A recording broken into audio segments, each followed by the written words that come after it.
roam round the pole, God only knows.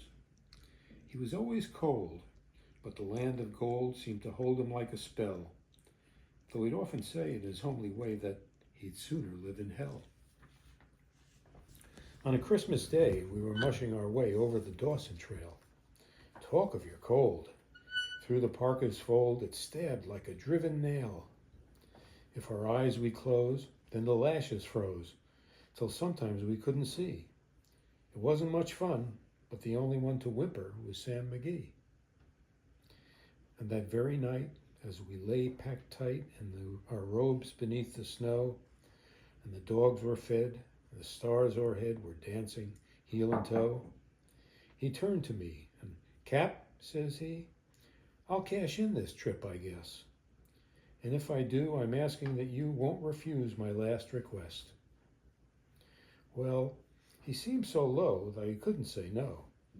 And then he says with a sort of moan, "It's the cursed cold, and it's got right hold till I'm chilled right through to the bone.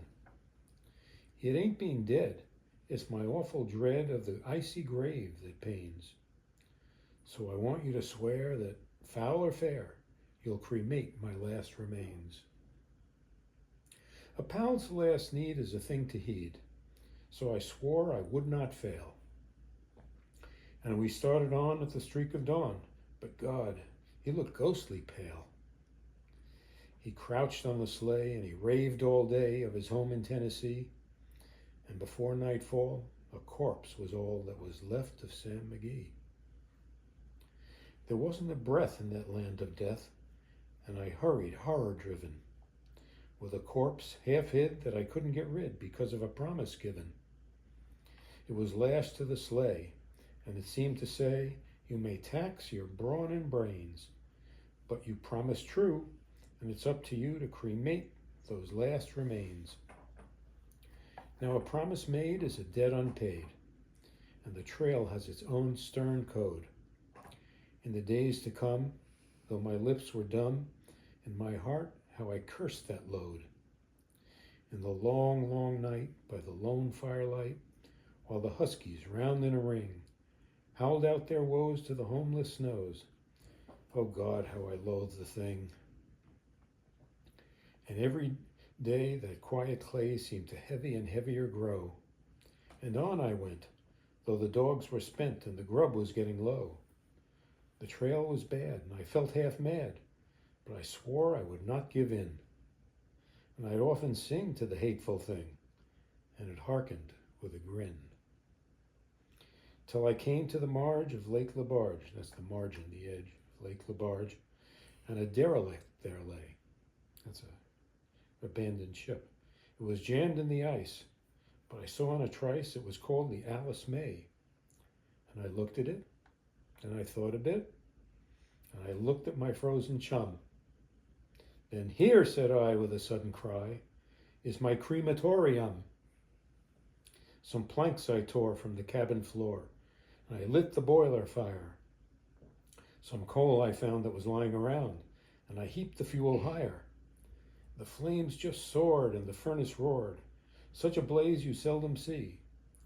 And I burrowed a hole in the glowing coal, and I stuffed in Sam Magee. Then I made a hike, for I didn't like to hear him sizzle so. And the heavens scowled, and the huskies howled, and the wind began to blow. It was icy cold, but the hot sweat rolled down my cheeks, and I don't know why. And the greasy smoke in an inky cloak went streaking down the sky. I do not know how long in the snow I wrestled with grisly fear, but the stars came out and they danced about, ere again I wandered near. I was sick with dread, but I bravely said, "I'll just take a peep inside. I guess he's cooked," and it's time I looked. Then the door I opened wide. And there sat Sam, looking cool and calm, in the heart of the furnace roar. And he wore a smile you could see a mile, and he said, "Please close that door. It's fine in here, but I greatly fear you'll let in the cold and storm. Since I left Plum Tree down in Tennessee, it's the first time I've been warm." There are strange things done in the midnight sun by the men who moil for gold. The Arctic trails have their secret tales that would make your blood run cold. The Northern Lights have seen queer sights, but the queerest they ever did see was that night on the marge of Lake Labarge, I cremated Sam Magee. Thank you. Thank you very much.